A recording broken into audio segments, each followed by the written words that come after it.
Hello friends, जय हिंद and welcome back to my YouTube channel. Friends, स्वागत है आपका पीकेएम स्पेशल क्लासेस में। फ्रेंड्स, आज हम पढ़ने वाले आईटीआई फिटर से टॉप 100 प्लस क्वेश्चन जो कि एमसीक्यू फॉर्मेट में। तो फ्रेंड्स, वीडियो थोड़ा सा लंबा हो जाएगा, लेकिन आप वीडियो के एंड तक बने रहें। आपको जो प्रीवियस ईयर के जो मोस्ट सिलेक्टेड क्वेश्चन है यहाँ पे कवर हो जाएगा, ठीक है, जो कि 100 प्लस क्वेश्चन है। फ्रेंड्स, आपको बता दें, जो फिटर, मशीनिस्ट, टर्नर और वायरमैन, ठीक है, यहाँ पे जो 4 ट्रेड दिया गया है, यहाँ से हम कवर करेंगे बिल्कुल टॉपिक वाइज जो है 100 प्लस क्वेश्चन, ठीक है। जैसा कि आप जानते हैं कि हमारे चैनल पे जो है टॉपिक वाइज जो है ट्रेड कवर किया जा रहा है। जैसे यहाँ पे velocity, work and time, energy, ये सब कवर कर दिए हैं, ठीक है। और यहाँ पे जो है टॉप 100 क्वेश्चन जो है पर डे हम लाएंगे, ठीक है। जैसे आज के वीडियो में हमने रखा है फिटर से टॉप 100 प्लस क्वेश्चन, ठीक है। तो वीडियो थोड़ा सा लंबा हो जाएगा इसलिए, लेकिन वीडियो के एंड तक बने रहे। यहाँ से टॉप 100 प्लस क्वेश्चन आपको देखने को मिलेगा बिल्कुल एमसीक्यू फॉर्मेट में, ठीक है। तो चलिए स्टार्ट करते हैं आज की वीडियो को। आज का पहला क्वेश्चन है कि फाइल यानी जिसको रेती कहा जाता है का मुख्य कार्य क्या होता है। तो फाइल का मेन कार्य क्या होता है? धातु को काटना। यानी फाइल का मेन कार्य क्या होता है, मेन वर्क क्या होता है? धातु को काटना ही फाइल का मेन वर्क होता है। यानी right answer will be option number A. Next question है कि सिंगल कट में कितने कोण पर टिथ कटे होते हैं। तो सिंगल कट में कितने कोण पर टिथ कटे होते हैं? तो यह जो है 65 डिग्री से 85 डिग्री तक कटे होते हैं। यानी सही उत्तर क्या हो जाएगा? Option number D. अगला क्वेश्चन है डबल कट फिनिशिंग के लिए पहला कट जो है कितने डिग्री तक होता है। तो डबल कट फिनिशिंग के लिए पहला कट जो है 30 डिग्री पर होता है, यानी 30 डिग्री पर। यानी right answer will be option number B. Next question है कि कन्वेक्सिटी ऑफ फाइल क्या कहलाता है। यानी कन्वेक्सिटी ऑफ फाइल कहलाता है, क्या कहलाता है? या फाइल के बीच लंबाई में थोड़ा सा उभार करने को, ठीक है। कन्वेक्सिटी ऑफ फाइल कहलाता है फाइलों के बीच लंबाई में थोड़ा सा उभार करने को क्या कहलाता है? कन्वेक्सिटी ऑफ फाइल कहलाता है। यानी right answer will be option number C. अगला क्वेश्चन है कि स्विच फाइल का प्रयोग करते हैं। यानी स्विच फाइल का प्रयोग कहाँ किया जाता है? तो स्विच फाइल का प्रयोग जो है घड़ी साज में किया जाता है। यानी राइट आंसर क्या हो जाएगा? Option number C. अगला क्वेश्चन है कि कोर्स ब्लेड में कितने टीथ प्रति इंच होते हैं। तो यहाँ पे कोर्स ब्लेड में जो है 14 से 18 टीथ प्रति इंच होते हैं। यानी राइट आंसर हो जाएगा ऑप्शन नंबर बी। अगला क्वेश्चन है कि फाइल ब्लेड में कितने टीथ प्रति इंच होते हैं। तो फाइल ब्लेड में जो है 28 से 32 टीथ प्रति इंच होते हैं। यानी सही उत्तर क्या हो जाएगा? ऑप्शन नंबर ए हो जाएगा। अगला क्वेश्चन है रुखानी यानी जिसको चीजल कहा जाता है, जिसको छेनी भी कहते हैं, का ब्लेड जो है कौन सी धातु के बने होते हैं। तो चीजल के जो ब्लेड होते हैं किस धातु के बने होते हैं? या हाई कार्बन इस्पात के बने होते हैं, यानी हाई कार्बन स्टील के बने होते हैं। Right answer will be option number C. यानी चीजल किसके बने होते हैं? हाई कार्बन स्टील के बने होते हैं, यानी उच्च कार्बन इस्पात के। अगला क्वेश्चन है कि चीजल यानी जिसको छेनी कहा जाता है किस धातु की बनी होती है। तो चीजल जो है हाई कार्बन स्टील की बनी होती है। यानी सही उत्तर क्या आ जाएगा? Option number B. फ्रेंड्स, आपको बता दें कि इसका पीडीएफ आपको टेलीग्राम और व्हाट्सएप ग्रुप पे दे दिया जाएगा, ठीक है। तो आप वीडियो के डिस्क्रिप्शन बॉक्स को चेकआउट करें, क्योंकि वहाँ पे इसका लिंक दे दिया गया, ठीक है। आप वहाँ से इजीली ज्वाइन हो सकते हैं। अगला क्वेश्चन है कि चीजल की शेप कैसी होती है। तो चीजल की जो शेप होती है पंचभुजाकार होती है। यानी right answer will be option number C होगा। नेक्स्ट क्वेश्चन है चीजल का कटिंग एंगल कितना होता है। तो चीजल का कटिंग एंगल जो होता है वह 40 डिग्री होता है। यानी right answer will be option number B. Next question पे चलते हैं। नेक्स्ट क्वेश्चन है कि चीजल का फोर्जिंग एंगल कितना होता है। तो चीजल का जो फोर्जिंग एंगल होता है वह होता है 30 डिग्री। यानी right answer will be option number ए। अगला क्वेश्चन है कि स्लेज हैमर का वजन कितना होता है। स्लेज हैमर का वजन जो होता है वह 4 पाउंड से लेकर 20 पाउंड तक होता है। यानी इसको कह सकते हैं 2 किलोग्राम से लेकर 10 किलोग्राम तक होता है। किसका? स्लेज हैमर का वजन कितना होता है? 2 किलोग्राम से लेकर 10 किलोग्राम तक होता है। यदि पाउंड में बात करें तो 4 पाउंड से लेकर 20 पाउंड तक होता है। यानी right answer will be option number ए। अगला क्वेश्चन है कि ड्रिल का कार्य क्या होता है। तो ड्रिल का कार्य जो होता है किसी धातु में सुराख करना होता है। यानी सही उत्तर क्या हो जाएगा? ऑप्शन नंबर सी हो जाएगा। अगला क्वेश्चन है कि नंबर ड्रिल का नंबर क्या होता है। तो नंबर ड्रिल का जो नंबर होता है वह 1 से लेकर 80 तक होता है, यानी सही उत्तर क्या हो जाएगा, ऑप्शन नंबर डी हो जाएगा। अगला क्वेश्चन है कि लेटर ड्रिल कितने होते हैं। लेटर ड्रिल की संख्या जो होती है 26 होती है, यानी इसका राइट आंसर क्या हो जाएगा, ऑप्शन नंबर सी। अगला क्वेश्चन है कि ड्रिल चक्र में कितने सुराख होते हैं। तो ड्रिल चक्र में 3 सुराख होते हैं, यानी सही उत्तर क्या हो जाएगा, ऑप्शन नंबर सी हो जाएगा। नेक्स्ट क्वेश्चन है कि टेपर टैप की कितनी चूड़ियाँ ग्राइंड होती हैं। तो टेपर टैप की जो चूड़ियाँ होती हैं ग्राइंड होती हैं, कितनी होती हैं, यह 5 या 6 होती हैं, यानी सही उत्तर क्या हो जाएगा, ऑप्शन नंबर ए। यानी टेपर टैप की जो चूड़ियाँ होती हैं ग्राइंड होती हैं, कितनी ग्राइंड होती हैं, 5 से 6 होती हैं। ठीक है, मोस्ट इंपॉर्टेंट, क्योंकि कई बार यह टेक्निकल एग्जाम में पूछा गया है। ठीक है, इसको जरूर पेन डाउन कर लें। अगला क्वेश्चन है कि मीडियम टैप की कितनी चूड़ियाँ ग्राइंड होती हैं। तो मीडियम टैप की जो चूड़ियाँ होती हैं या 4 से 5 ग्राइंड होती हैं, कितनी होती हैं, 4 से 5, यानी right answer will be option number B. अगला क्वेश्चन है कि प्लग टैप की कितनी चूड़ियाँ ग्राइंड होती हैं। तो प्लग टैप की जो चूड़ियाँ होती हैं कितनी ग्राइंड होती हैं, या इसमें कोई चूड़ी ग्राइंड नहीं होती है। ठीक है, यह मोस्ट इंपॉर्टेंट है, क्योंकि कई बार ये भी रेलवे के एग्जाम में पूछा गया है। ठीक है, यानी प्लग टैप की कितनी चूड़ियाँ ग्राइंड होती हैं, कोई चूड़ी यहाँ पर ग्राइंड नहीं होती है, यानी राइट आंसर क्या हो जाएगा, ऑप्शन नंबर डी हो जाएगा। अगला क्वेश्चन है कि टैप साइज, यानी जो टैप साइज होता है से ड्रिल साइज निकालने का फार्मूला क्या होता है। टैप साइज से ड्रिल साइज निकालने का फार्मूला क्या होता है, यह डाईमीटर जो होता है, यानी व्यास जिसको कहते हैं, व्यास में यदि 7/8 का मल्टीप्लाई करेंगे और उसमें से 1/32 अगर हम घटा देंगे, ठीक है, तो यहाँ पे क्या आ जाएगा, साइड ऑफ ड्रिल आ जाएगा। यानी टैप साइज से ड्रिल साइज निकालने का फार्मूला, यानी साइड ऑफ ड्रिल निकालने का फार्मूला क्या होता है, डाईमीटर में 7/8 से मल्टीप्लाई कर देंगे और वहाँ हम उसमें से 1/32 घटा देंगे, तो क्या मिल जाएगा हमें, साइड ऑफ ड्रिल मिल जाएगा। तो इसका राइट आंसर क्या हो जाएगा, ऑप्शन नंबर सी। अगला क्वेश्चन है डाई का कार्य क्या होता है।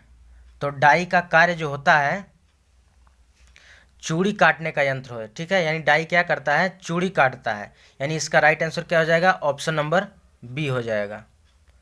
अगला क्वेश्चन है कि डाई किस धातु की बनी होती है। तो डाई जो होती है वह कास्ट स्टील की बनी होती है, यानी right answer will be option number A.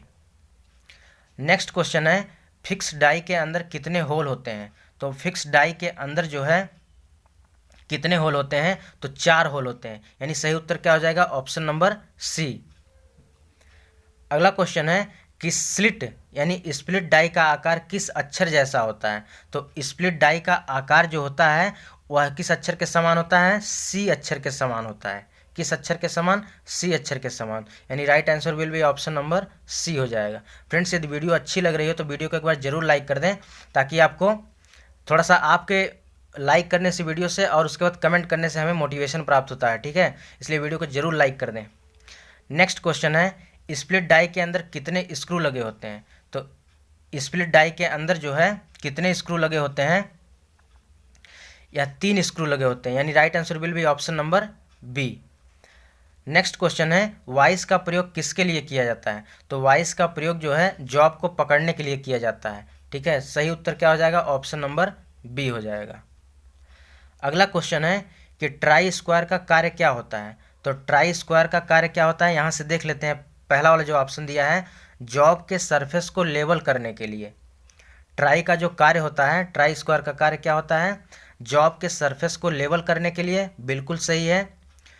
Second option दिया है जॉब के साइड को लेवल करने में, ये भी बिल्कुल सही है। नेक्स्ट जो दिया है जॉब को 90 डिग्री पर चेक करने के लिए, ये भी बिल्कुल सही है। तो यहाँ पे तीनों ऑप्शन जो है बिल्कुल राइट है, इसलिए यहाँ जो चौथा ऑप्शन दिया है उपयुक्त सभी के कार्य आते हैं, बिल्कुल सही है। ठीक है, तो ट्राई स्क्वायर का कार्य क्या होता है, ये तीनों कार्य होते हैं, इसलिए राइट आंसर क्या हो जाएगा, ऑप्शन नंबर डी। अगला क्वेश्चन है कि ट्राई स्क्वायर में ब्लेड की मोटाई कितनी होती है।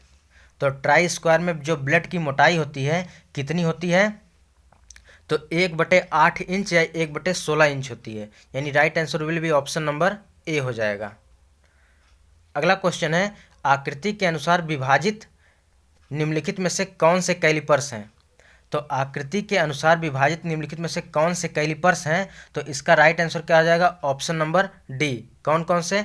Outside callipers, jenny callipers, transfers callipers, यानी ये तीनों जो कैलिपर्स हैं ये आकृति के अनुसार विभाजित कैलिपर्स हैं। ठीक है, यानी right answer will be option number D हो जाएगा। नेक्स्ट क्वेश्चन है कि कैलिपर्स जो है किस धातु के बने होते हैं?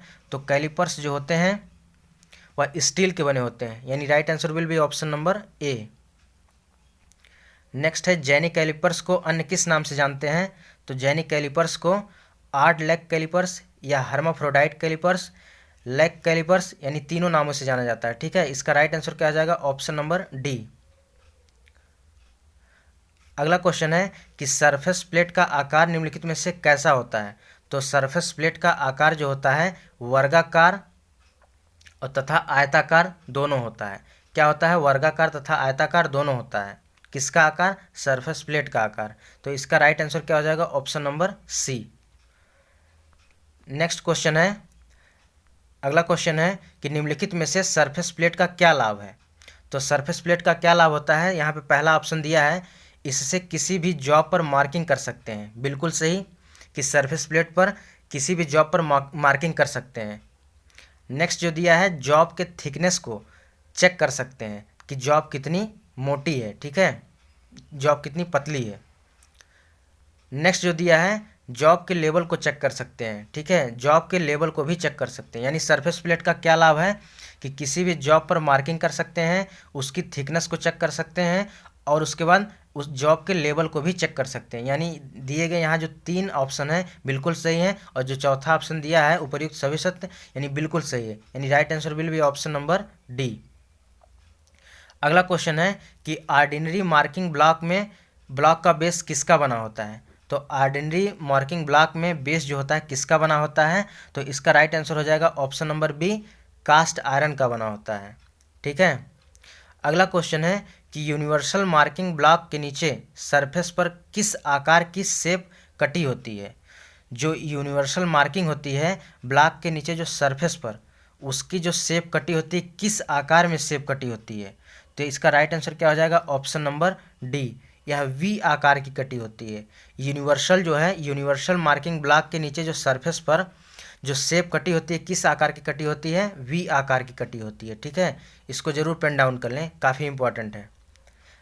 अगला क्वेश्चन है कि प्रिक पंच या डाट पंच का कोण कितना होता है? तो प्रिक पंच या डाट पंच का कोण जो होता है कितना होता है? तो इसका राइट आंसर क्या हो जाएगा? ऑप्शन नंबर डी हो जाएगा, यानी 60 डिग्री।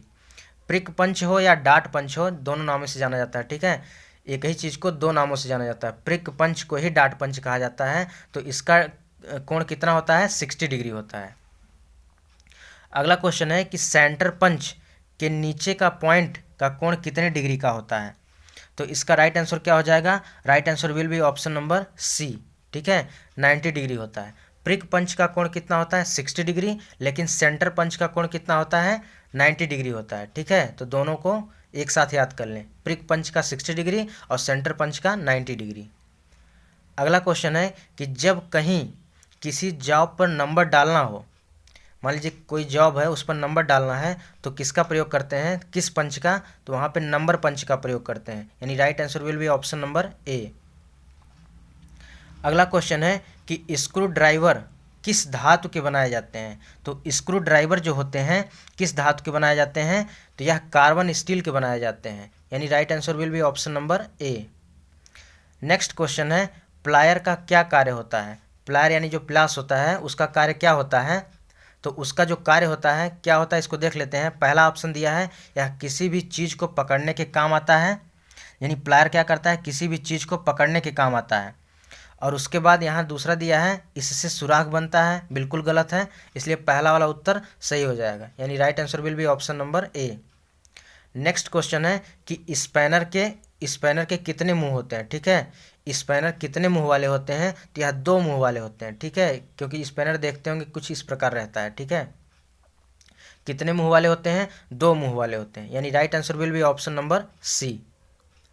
अगला क्वेश्चन है, जहाँ बड़े बड़े पाइप पकड़ने हो वहाँ किस रिंच का प्रयोग किया जाता है? तो जहाँ बड़े बड़े पाइप पकड़ने होते हैं वहाँ पे चैन रिंच का प्रयोग किया जाता है। ठीक है, तो इसका सही उत्तर क्या हो जाएगा? ऑप्शन नंबर सी हो जाएगा। अगला क्वेश्चन है कि टूल में माइक्रोमीटर के आविष्कारक कौन थे? यानी टूल में जो माइक्रोमीटर होता है उसके आविष्कारक कौन थे? तो वह आविष्कारक थे जिम पामर थे। यानी right answer will be option number A. Micrometer के आविष्कारक कौन थे? जिम पामर थे। अगला क्वेश्चन है कि माइक्रोमीटर जो है निम्नलिखित में से किन प्रणालियों में उपलब्ध है? तो माइक्रोमीटर जो होता है वह ब्रिटिश प्रणाली और मीट्रिक प्रणाली ठीक है, यानी दोनों में उपस्थित है। यानी माइक्रोमीटर जो होता है किन प्रणालियों में उपलब्ध है? ब्रिटिश और मीट्रिक दोनों प्रणालियों में उपलब्ध है। चलते हैं नेक्स्ट क्वेश्चन पे। नेक्स्ट क्वेश्चन है कि स्पिंडल पर कितने टिथ प्रति इंच बने होते हैं?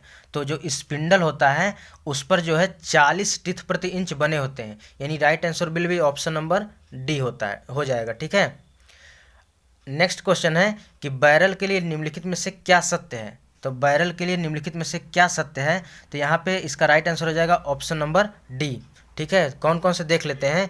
यह अंदर से खोखला होता है और इसके जो एक किनारे पर अंदर की ओर चूड़ी कटी होती है। ठीक है, यह अंदर से जो है खोखला होता है और एक और चूड़ी कटी होती है। क्या होती है? एक और चूड़ी कटी होती है और ऊपर जो है डेटम लाइन के सहारे पर 1 इंच को 10 बराबर भागों में बांटा जाता है। ठीक है, ऊपर के 10 भागों को 10 बराबर भागों में बटा होता है। ठीक है, यानी बैरल के लिए क्या सत्य है? यहाँ अंदर से खोखला होता है, अंदर की तरफ चूड़ी कटी होती है और ऊपर का जो डेटम लाइन होता है उसको 1 इंच को 10 बराबर भागों में बांटा जाता है। ठीक है, यानी इसके सभी जो यहाँ पे स्टेटमेंट दिए गए हैं सभी सत्य हैं। यानी right answer will be option number D हो जाएगा। अगला क्वेश्चन है, बैरल के ऊपर घूमने वाले हिस्से को क्या कहते हैं? तो बैरल के ऊपर घूमने वाले हिस्से को क्या कहते हैं? तो क्या कहते हैं? इसको थिम्बल कहते हैं। क्या कहते हैं? थिम्बल कहते हैं। यानी right answer will be option number D हो जाएगा। अगला क्वेश्चन है कि माइक्रोमीटर जो है किस रेंज तक मिलते हैं? तो माइक्रोमीटर जो होता है 0 से लेकर 3 इंच तक मिलते हैं। अब किस फॉर्मेट में मिलता है ये भी देख लेते हैं। जो माइक्रोमीटर होता है 0 से 1 इंच तक मिलता है, फिर 1 से 2 इंच तक मिलता है, फिर 2 से 3 इंच तक मिलता है। यानी 0 से लेकर 3 इंच तक मिलते हैं। इसके बीच जो भी आता है 1 2 3, ठीक है, ये इसके रिगार्डिंग मिलता है। ठीक है, माइक्रोमीटर की रेंज क्या होती है? 0 से लेकर 3 इंच। अगला क्वेश्चन है कि अंग्रेजी माइक्रोमीटर में कितनी नाप ली जा सकती है? तो अंग्रेजी माइक्रोमीटर में कितनी नाप ली जा सकती है? तो इसका राइट आंसर क्या हो जाएगा? राइट आंसर हो जाएगा ऑप्शन नंबर सी हो जाएगा। यानी 0.001 इंच ली जा सकती है। फ्रेंड्स, आपको बता दें कि जिस प्रकार से यहाँ पे 100+ क्वेश्चन हम कवर कर रहे हैं ये फिटर टेस्टेड, ठीक है, उसी प्रकार जो है हम मशीनिस्ट, टर्नर, वायर, ठीक है, 100+ क्वेश्चन लाएंगे सभी ट्रेड का, जो कि लगभग 600 क्वेश्चन का संग्रह है। ठीक है, यह आपके एग्जाम के लिए, सहायक बोरिंग टेक्नीशियन एग्जाम के लिए वरदान साबित होगा। ठीक है, बाकी उस तरह से हम थियरी बेसिस पे पर डे एक वीडियो आपके साथ कवर भी कर रहे हैं। ठीक है, बाकी आपको ट्रेड का पर डे 2 वीडियो मिलेगा। ठीक है, एक प्रैक्टिस सेट जो कि 100+ क्वेश्चन का होगा और दूसरा जो है थियरी सेक्शन का। ठीक है, तो फ्रेंड्स यदि वीडियो अच्छी लग रही है तो वीडियो को जरूर एक बार लाइक कर दें। अगला क्वेश्चन है कि मीट्रिक माइक्रोमीटर में कितनी नाप ली जा सकती है? तो मीट्रिक माइक्रोमीटर में जो है कितनी नाप ली जा सकती है? तो यहाँ पे 0.01 मिलीमीटर की नाप ली जा सकती है। यानी right answer will be option number B हो जाएगा। अगला क्वेश्चन है कि मीट्रिक माइक्रोमीटर में चूड़ियों की पिच जो होती है कितनी मिलीमीटर की होती है? तो मीट्रिक माइक्रोमीटर में चूड़ियों की पिच होती है कितनी मिलीमीटर की होती है? तो यह होती है 0.5 मिलीमीटर की। ठीक है, तो कभी कभी 0.5 ना देखे कितना दिया रहता है, 1/2 भी दिया रहता है। ठीक है, तो इसको भी ध्यान में रखें। मीट्रिक माइक्रोमीटर में चूड़ियों की पिच कितनी मिलीमीटर की होती है? 1/2 मिलीमीटर की। अगर इस तरह से नहीं दिया है तो 0.5 मिलीमीटर की। यानी right answer will be option number ए। अगला क्वेश्चन है कि बैरल पर कितने से कितने तक की दूरी का चिन्ह लगा होता है? ठीक है, यानी बैरल पर कितने से कितने तक की दूरी पर चिन्ह रहते हैं? तो यह कितनी दूरी पर रहते हैं? तो इसका राइट आंसर हो जाएगा ऑप्शन नंबर सी, 0 से लेकर 10 तक रहते हैं। ठीक है, 0 से लेकर 10 तक रहते हैं। अगला क्वेश्चन है एक्सटेंशन रॉड किसका बना होता है। जो एक्सटेंशन रॉड होता है वह स्टील का बना होता है, यानी right answer will be option number B. Next question है कि निम्नलिखित में से किसे ताला जोड़ कैलिपर्स भी कहा जाता है, यानी किस कैलिपर्स को ताला जोड़ कैलिपर्स भी कहा जाता है। तो इसका राइट आंसर क्या हो जाएगा, राइट आंसर हो जाएगा ऑप्शन नंबर डी हो जाएगा, ठीक है, स्थानांतरण। नेक्स्ट क्वेश्चन है कि वर्नियर माइक्रोमीटर द्वारा ब्रिटिश प्रणाली में कितना माप सकते हैं, ठीक है, वर्नियर माइक्रोमीटर द्वारा ब्रिटिश प्रणाली में कितना माप सकते हैं। तो इसका राइट आंसर क्या हो जाएगा, राइट आंसर हो जाएगा ऑप्शन नंबर सी हो जाएगा, 0.0001 इंच नाप सकते हैं। किस प्रणाली में, ब्रिटिश प्रणाली में। अगला क्वेश्चन है कि हब माइक्रोमीटर जो होता है, यानी जो हब माइक्रोमीटर होता है किस प्रणाली में उपलब्ध होता है। तो इसका राइट आंसर क्या हो जाएगा, ऑप्शन नंबर सी, यह ब्रिटिश और मीट्रिक दोनों प्रणालियों में उपलब्ध होता है। जो हब माइक्रोमीटर होता है यह ब्रिटिश और मीट्रिक प्रणाली दोनों में उपलब्ध होता है, यानी हब माइक्रोमीटर जो होता है वह ब्रिटिश और मीट्रिक प्रणाली में उपलब्ध होता है। अगला क्वेश्चन है कि स्नैप गेज में क्या अंकित होता है। तो स्नैप गेज में गो और नॉट गो दोनों अंकित होता है, यानी गो और नॉट गो दोनों अंकित होता है, यानी right answer will be option number C हो जाएगा। अगला क्वेश्चन है कि निम्नलिखित में से जॉब को सही मार्ग कौन प्रदर्शित करता है। तो जॉब को सही मार्ग कौन प्रदर्शित करता है, जिग प्रदर्शित करता है, यानी right answer will be option number ए हो जाएगा। अगला क्वेश्चन है कि निम्नलिखित में से थ्रेड्स के कौन से प्रकार हैं। तो यहाँ पे थ्रेड्स का प्रकार पूछ रहा है कि थ्रेड्स के कौन से प्रकार हैं। तो इस यहाँ पे दिया है इंटरनल थ्रेड्स और एक्सटर्नल थ्रेड्स। तो यहाँ दोनों प्रकार के होते हैं, ठीक है, इंटरनल थ्रेड्स भी होता है और उसके बाद एक्सटर्नल थ्रेड्स भी होता है, ठीक है। तो इसका राइट आंसर क्या हो जाएगा, राइट आंसर हो जाएगा ऑप्शन नंबर सी हो जाएगा। नेक्स्ट क्वेश्चन है थ्रेड्स के अंदर का नीचे वाला भाग क्या कहलाता है। थ्रेड्स के अंदर नीचे वाला भाग क्या कहलाता है, थ्रेड्स के अंदर नीचे वाला भाग जो होता है बॉटम कहलाता है। सिंपली आप जानते होंगे कोई भी चीज़ अगर मान लीजिए एक यहाँ ड्रम है, ठीक है, और इसका जो नीचे वाला हिस्सा होता है इसे क्या कहते हैं, इसको हम क्या कहते हैं, बॉटम कहते हैं, यानी नीचे का तल, नीचे वाले तल को क्या कहते हैं, बॉटम कहते हैं। और जो ऊपर का तल होता है उसे क्या कहते हैं, टॉप कहते हैं, इसको टॉप कहते हैं, इसको बॉटम कहते हैं। तो वही चीज़ यहाँ पे कह रहा है कि थ्रेड्स के अंदर का नीचे वाला भाग क्या कहलाता है, तो बॉटम कहलाता है, यानी right answer will be option number B. अगला क्वेश्चन है रॉड की थ्रेड्स में बाहर की, यानी रॉड की जो थ्रेड्स होती है उसमें बाहर का जो डाया होता है, डाया मीन्स व्यास जो होता है, उसे क्या कहते हैं। रॉड की जो थ्रेड्स होती है उसमें बाहर का जो व्यास होता है उसे क्या कहते हैं। तो इसका राइट आंसर हो जाएगा option number A, major dia कहते हैं, ठीक है, क्योंकि बाहरी वाला जो हिस्सा होता है मेन होता है, ठीक है। मेजर शब्द का प्रयोग इसलिए किया है क्योंकि वह प्रमुख होता है। अगला क्वेश्चन है जहाँ पर थ्रेड्स की दोनों साइडें नीचे की ओर आकर मिलती है उसे क्या कहते हैं। जहाँ पर थ्रेड्स की दोनों साइडें नीचे आकर मिलती है उन्हें क्या कहते हैं। तो इसका राइट आंसर हो जाएगा ऑप्शन नंबर डी, रूट कहते हैं। क्या कहते हैं, रूट कहते हैं। अगला क्वेश्चन है कि रॉड के ऊपर थ्रेड्स जब जब लाइन को खींचने पर जो शेप बनाती है उसे क्या कहते हैं। यानी रॉड के ऊपर जब थ्रेड्स जब जब लाइन को खींचने पर जो शेप बनता है उसे क्या कहते हैं। तो इसका राइट आंसर क्या हो जाएगा, ऑप्शन नंबर ए, एंगल कहते हैं, ठीक है। सपोज दैट मान लीजिए चलिए एक ग्राफ है, ठीक है। अब यहाँ से आपको एक ग्राफ के माध्यम से समझा रहे हैं, ठीक है। अगर यहाँ से आप इसको अगर स्ट्रेच करेंगे, खींचेंगे, तो यहाँ से एक क्या होगा, कुछ इस प्रकार का बन जाएगा, ठीक है, इस प्रकार का बन जाएगा। तो एक क्या बनेगा, कोण बनेगा। क्या बनेगा, कोण, यानी एंगल बनेगा। तो वही चीज़ यहाँ पे कह रहा है कि यदि थ्रेड्स यानी रॉड के ऊपर थ्रेड्स का जब जब लाइन खींचते हैं तो शेप कौन सा बनता है, तो शेप बनाता है, तो उसे क्या कहते हैं, एंगल कहते हैं, ठीक है। यानी right answer will be option number ए। अगला क्वेश्चन है थ्रेड का ऊपरी भाग टाप का आकार कैसा होता है।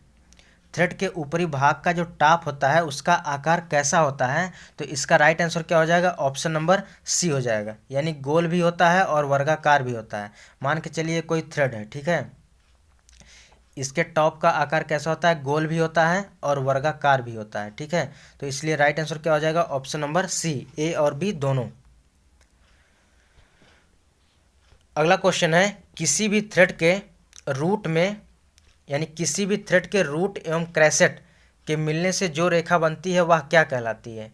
किसी थ्रेड के रूट एवं क्रेसेट के मिलने से जो रेखा बनती है वह क्या कहलाती है, वह कहलाती है फ्लैंक कहलाती है। क्या कहलाती है, फ्लैंक। यानी right answer will be option number B होता है, हो जाएगा, ठीक है। किसी थ्रेड के रूट एवं क्रेसेट के मिलने से जो रेखा बनती है क्या कहलाती है, फ्लैंक कहलाती है, फ्लैंक। यानी right answer will be option number B. अगला क्वेश्चन है, बट्स किस आकार का होता है। मोस्ट इंपॉर्टेंट है फ्रेंड्स, इसको जरूर पेन डाउन कर लें, हो सकता है सहायक बोरिंग टेक्नीशियन में यह प्रश्न जरूर देखने को मिले, ठीक है। इसका स्क्रीनशॉट लेकर भी आप रख सकते हैं, ठीक है।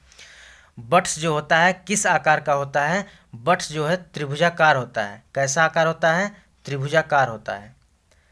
अगला क्वेश्चन है, नकल थ्रेड किस आकार का होता है। तो जो नकल थ्रेड होता है वह अर्धगोलाकार होता है। कैसा होता है, अर्धगोलाकार होता है। यानी right answer will be option number C. Next question है, एक्मी थ्रेड का एंगल कितने डिग्री का होता है।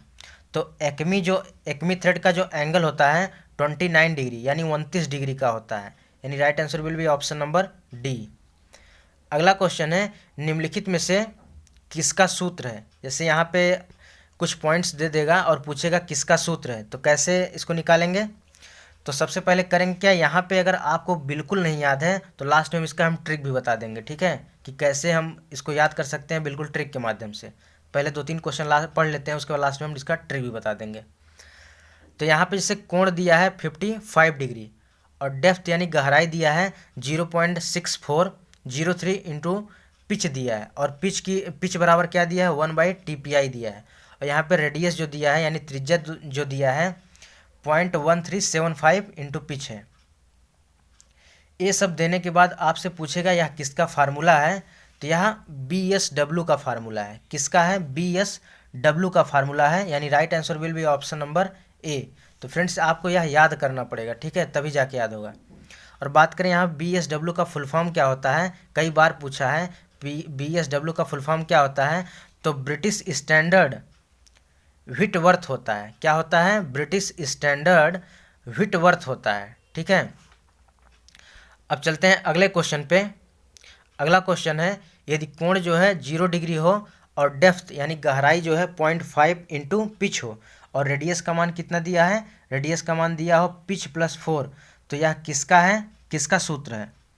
तो यह किसका सूत्र है, यह होता है नकल थ्रेड का होता है। यानी right answer will be option number B.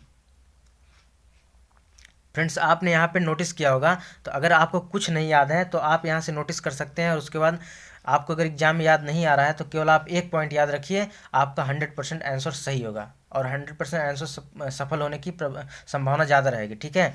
क्या याद करना है, यहाँ पे आपको एंगल याद रखना है, ठीक है। क्या याद रखना है कि अगर कोण यहाँ 55 डिग्री दिया हो तो BSW थ्रेड का यहाँ फार्मूला होगा, और उसके बाद अगर कोण जो है 0 डिग्री दिया हो तो यहाँ पे नकल थ्रेड का फार्मूला होगा, ठीक है। तो यहाँ से आप एक ट्रिक के माध्यम से याद रख सकते हैं।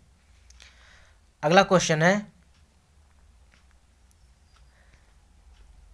निम्नलिखित में से यह किसका फार्मूला है। यदि कोण जो है 29 डिग्री दिया हो और डेप्थ की वैल्यू इतनी दी हो और उसके बाद पिच इतना दिया हो, तो यह किसका फार्मूला है। तो यह हो जाएगा वर्म थ्रेड का हो जाएगा। किसका हो जाएगा, वर्म थ्रेड का हो जाएगा। Right answer will be option number ए। अगला क्वेश्चन है, रिविट क्या होता है। जो रिविट होता है वो क्या होता है। 74 का राइट आंसर क्या हो जाएगा, ऑप्शन नंबर ए। रिविट जो होता है ज्वाइंट होता है, जिसको हम लोग रिपीट कहते हैं। क्या कहते हैं, रिपीट कहते हैं, ठीक है। इसका आकार क्या होता है, या रिपीट क्या करता है, या ज्वाइंट का कार्य करता है। तो यही पूछ रहा है कि रिविट क्या होता है। रिविट जो है ज्वाइंट होता है। अगला क्वेश्चन है, रिविट जो है किस धातु का बना होता है। तो रिविट जो होता है वह माइल्ड स्टील, रॉट आयरन और कॉपर यानी तीनों का बना होता है। तो इसका राइट आंसर क्या हो जाएगा, ऑप्शन नंबर डी हो जाएगा। अगला क्वेश्चन है, रिविट का मुख्य भाग क्या है। तो जो रिविट का मुख्य भाग होता है वह इसका हेड होता है, बॉडी होती है और टेल भी होता है, यानी उपर्युक्त सभी होगा। तो रिविट का मुख्य भाग क्या है, यहाँ पे हेड भी होता है, बॉडी भी होती है और टेल भी होता है, यानी right answer will be option number D. अगला क्वेश्चन है रिविट कितने प्रकार के होते हैं? तो रिविट जो होते हैं वह कितने प्रकार के होते हैं? 8 प्रकार की रिपीट होती है। कितने प्रकार की? 8 प्रकार की होती है। ठीक है, नेक्स्ट क्वेश्चन है रिविटिंग कितने प्रकार की होती है? जो रिविटिंग होती है वो 2 प्रकार की होती है। ठीक, तो इसका राइट आंसर क्या हो जाएगा? ऑप्शन नंबर ए। दोनों को फ्रेंड्स आप पेन डाउन जरूर कर लें, दोनों में काफ़ी अंतर है। अगर पूछेगा रिविट कितने प्रकार की होती है तो 8 प्रकार की, अगर पूछेगा रिविटिंग कितने प्रकार की होती है तो यह 2 प्रकार की होती है। ठीक, अगला क्वेश्चन है कि निम्नलिखित में से रिविटिंग के कौन से प्रकार हैं? तो यहाँ पे मशीन द्वारा रिविटिंग और हाथ द्वारा रिविटिंग, यानी 2 प्रकार की होती है। यही जो ऊपर पढ़े हैं रिविटिंग कितने प्रकार की होती है? 2 प्रकार की। कौन कौन सी? मशीन द्वारा रिविटिंग और हाथ द्वारा रिविटिंग। ठीक है, इसलिए इसका राइट आंसर क्या हो जाएगा? ऑप्शन नंबर सी, ए और बी दोनों। अगला क्वेश्चन है कि बोल्ट जो है किस आकार का होता है? तो बोल्ट का आकार पूछ रहा है कि बोल्ट जो है किस आकार का होता है? तो बोल्ट जो होता है खष्टकोणीय और वर्गाकार दोनों प्रकार का होता है। ठीक है, दोनों आकार में आता है, यानी right answer will be option number C. अगला क्वेश्चन है निम्नलिखित में से फाउंडेशन बोल्ट कौन है? तो इसमें से फाउंडेशन बोल्ट पूछ रहा है कि फाउंडेशन बोल्ट जो है कौन है? तो यहाँ पे रैग बोल्ट, लुइस बोल्ट और हुक बोल्ट, यहाँ पे तीनों बोल्ट जो हैं यह फाउंडेशन बोल्ट है, यानी right answer will be option number D.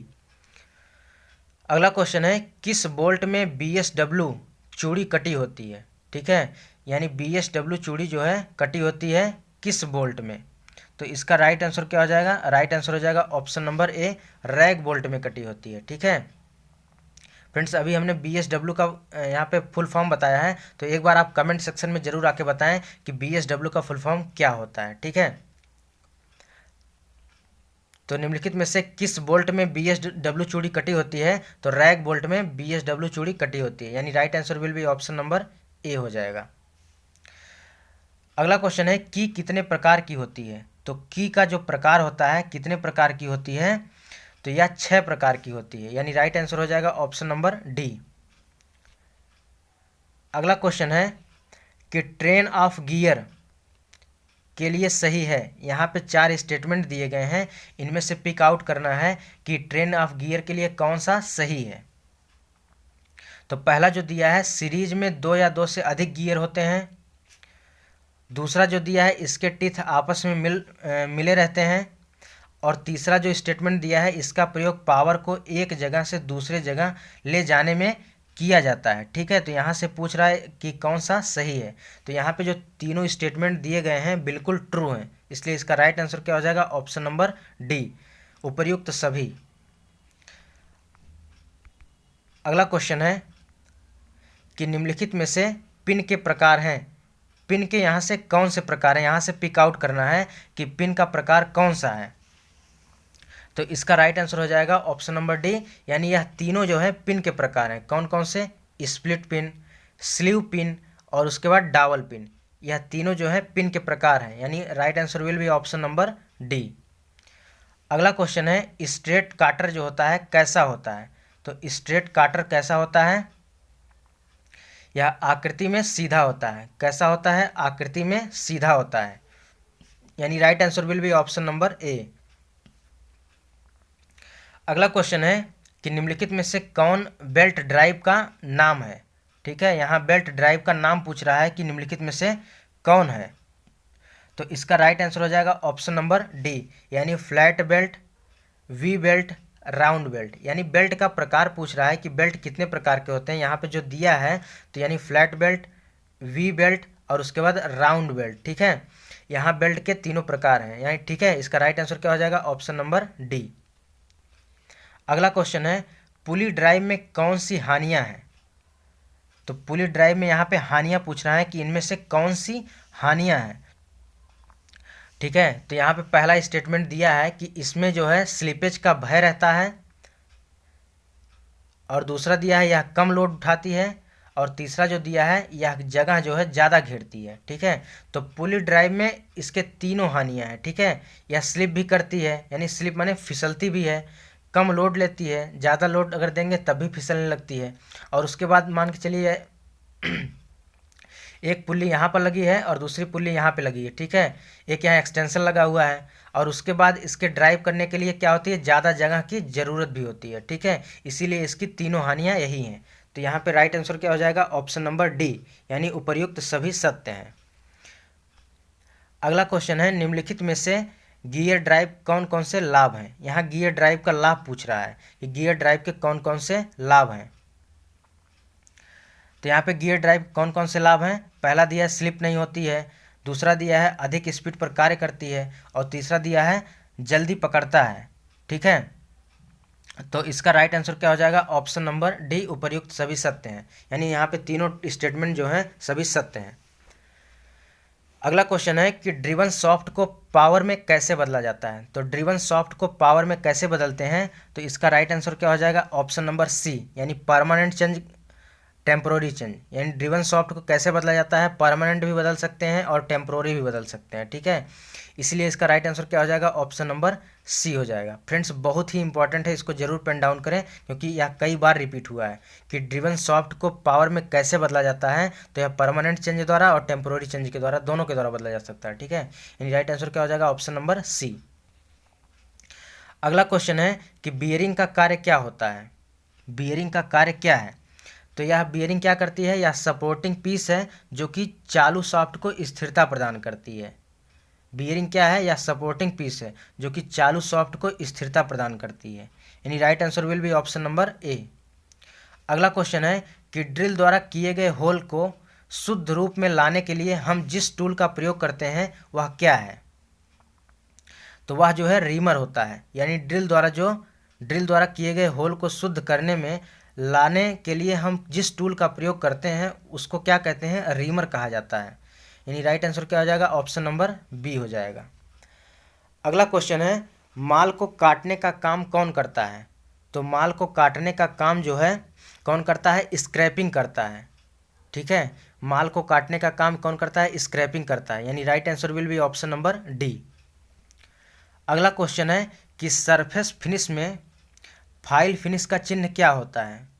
तो सरफेस फिनिश में फाइल फिनिश का जो चिन्ह होता है वह कैसा होता है, जैसे डेल्टा आप देखते हैं ना, डेल्टा यानी त्रिभुज को ही डेल्टा कहा जाता है। तो इसी का जस्ट अपोजिट, यानी इसका अगर हम प्रतिबिंब बना दें, वाटर इमेज बना दें, तो यह कैसा बनेगा, कुछ इस प्रकार बनेगा, ठीक है। तो यही जो होता है सरफेस फिनिश में फाइल फिनिश का चिन्ह यही होता है, ठीक है। अपने माइंड में इसको सेव कर लीजिए, ठीक है, क्योंकि ट्रिक के माध्यम से या इमेजिनेशन के मेथड से कोई चीज़ पढ़ेंगे तो उसके बाद हमेशा के लिए माइंड में सेट हो जाता है, ठीक है। ट्रेड को पूरे एंजॉय के साथ पढ़िए, ऐसा लगे ही ना कि आप ट्रेड पढ़ रहे हैं, ठीक है। नेक्स्ट क्वेश्चन है कि डायगोनल फिनिश का चिन्ह कैसा होता है। तो डायगोनल फिनिश का जो चिन्ह होता है कैसा होता है, तो इसको देख लेते हैं। सिंपली आप जानते हैं डायगोनल का मीन्स क्या होता है, विकर्ण होता है। क्या होता है, विकर्ण। अब सिंपली मान चलिए कोई अगर आयत है, ठीक है, कोई आयत है, इसको अगर दोनों तरफ से मिलाएंगे तो क्या बनेगा, ये दोनों तरफ से मिलाएंगे क्या बनेगा, क्रॉस बनेगा, ठीक है। ये दोनों विकर्ण हो गए। तो वही पूछ रहा है डायगोनल फिनिश का चिन्ह कैसा होता है। अगर इसको हम हटा देंगे, इसको हटा दिए, उसके बाद एक मिनट, इसको हटा दिए तो अब किस प्रकार बना, केवल इतना ही बचा, ठीक है। तो यही जो बचा है क्या है, डायगोनल फिनिश का चिन्ह है, ठीक है। यह डायगोनल फिनिश का चिन्ह है, ठीक। तो इसका क्या हो जाएगा right answer, right answer will be option number B हो जाएगा। तो फ्रेंड्स अगर इमेज से याद करेंगे तो कभी नहीं भूलेगा। अब अगला क्वेश्चन है, अगला क्वेश्चन निम्नलिखित में से चिन्ह किसके लिए प्रयोग होता है। सिंपली आप जानते हैं जब हम मैथ पढ़ते हैं, ठीक है, तो मैथ में जब कहते हैं कि इसका आकार जो है इसके बराबर है, ठीक है, यानी समानांतर है, तो यह किसका चिन्ह है, यह समानांतर का है। तो वही चीज़ यहाँ पे आपको ऑप्शन में देखने को डायरेक्ट मिल जाएगा, ठीक है। यह किसका चिन्ह है, समानांतर फिनिश शेपिंग का चिन्ह है। यानी right answer will be option number C. अगला क्वेश्चन है कि लंब रूप में फिनिश के लिए चिन्ह क्या है। तो लंब रूप में लिए फिनिश चिन्ह जो होता है यह इस प्रकार होता है। कैसे, देख लेते हैं। जैसे आप मैथ पढ़ते हैं तो उसमें आपको दिया रहता है, जैसे ठीक है, ए द्वारा बी पर लंब डाला गया, ठीक है। तो ए द्वारा बी पर लंब डाला गया, तो कैसे यहाँ पे आता है, इस प्रकार से हम लोग लिखते हैं, ठीक है। तो यहाँ पे इसका राइट आंसर क्या हो जाएगा, ऑप्शन नंबर सी हो जाएगा। फ्रेंड्स यदि इमेज से आप याद करेंगे, इमेजिनेशन मेथड से कोई भी चीज़ याद करेंगे तो माइंड में ऑटोमेटिक सेव हो जाएगा, ठीक है। और जैसे ही एग्जाम में आप ऑप्शन देखेंगे आपका माइंड तुरंत क्लिक कर जाएगा, ठीक है। तो ज़्यादा से ज़्यादा चाहे ट्रेड हो चाहे जो क्वेश्चन हो, आप इमेजिनेशन मेथड से सॉल्व करिए, ठीक है, और कन्फ्यूजन भी नहीं होगा। अगला क्वेश्चन है कि विभिन्न प्रकार की फिटिंग तैयार करने के लिए दो पार्ट्स के बीच में जो अंतर रखा जाता है वह क्या होता है। यानी विभिन्न प्रकार की फिटिंग तैयार करने के लिए दो पार्ट्स के बीच कुछ अंतर रखा जाता है, उसे क्या कहते हैं, उसे अलाउंस कहा जाता है। यानी right answer will be option number ए हो जाएगा। अगला क्वेश्चन है कि निम्नलिखित में से कौन बॉन्ड का प्रकार है, ठीक है। इनमें से पूछ रहा है कि कौन बॉन्ड का प्रकार है, तो इसका राइट आंसर हो जाएगा option number D, vitrified bond, silicate bond और उसके बाद सेलेक बॉन्ड। यानी बॉन्ड का यहाँ पे तीनों प्रकार दिया गया है, ठीक है। तो इसका राइट आंसर क्या हो जाएगा, ऑप्शन नंबर डी हो जाएगा। अगला क्वेश्चन है रैचेट प्रेस जो है क्या है। तो रैचेट प्रेस जो होता है हाथ वाली ड्रिलिंग मशीन है, ठीक है। यानी हाथ से ड्रिल करने वाली जो मशीन होती है उसे क्या बोलते हैं, रैचेट बोलते हैं। नेक्स्ट एंड लास्ट क्वेश्चन है आज का फ्रेंड्स, कि निम्नलिखित में से कास्ट आयरन की तीन मात्रा कौन सी है। यहाँ पे कास्ट आयरन की तीनों मात्रा पूछ रहा है कि कास्ट आयरन की तीन मात्रा कौन सी है। तो यहाँ पे तीन स्टेटमेंट दिया गया है, कौन कौन सा। पहला व्हाइट कास्ट आयरन, दूसरा जो है ग्रे कास्ट आयरन और तीसरा जो दिया है मेटल्ड कास्ट आयरन, ठीक है। तो यहाँ पे तीनों जो स्टेटमेंट दिए गए हैं बिल्कुल ही सत्य हैं, इसलिए इसका राइट आंसर क्या हो जाएगा, ऑप्शन नंबर डी। तो फ्रेंड्स आपको बता दें यहाँ पे हमने टॉप 100+ क्वेश्चन कवर किया है, जो कि आपके आने वाले एग्जाम्स के लिए काफ़ी हेल्पफुल होगा। तो फ्रेंड्स यदि वीडियो थोड़ी सी हेल्पफुल लगी हो और उसके बाद तो आप वीडियो के ऊपर जरूर लाइक करें और वीडियो को ज़्यादा से ज़्यादा शेयर करें, ठीक है। यदि चैनल पर नए हैं तो हमारे चैनल को जरूर सब्सक्राइब कर लें और बेल आइकन को प्रेस करें ताकि आपको रेगुलर और ऑथेंटिक अपडेट्स मिलती रहे, ठीक है। मिलते हैं एक नए वीडियो के साथ, तब तक के लिए धन्यवाद।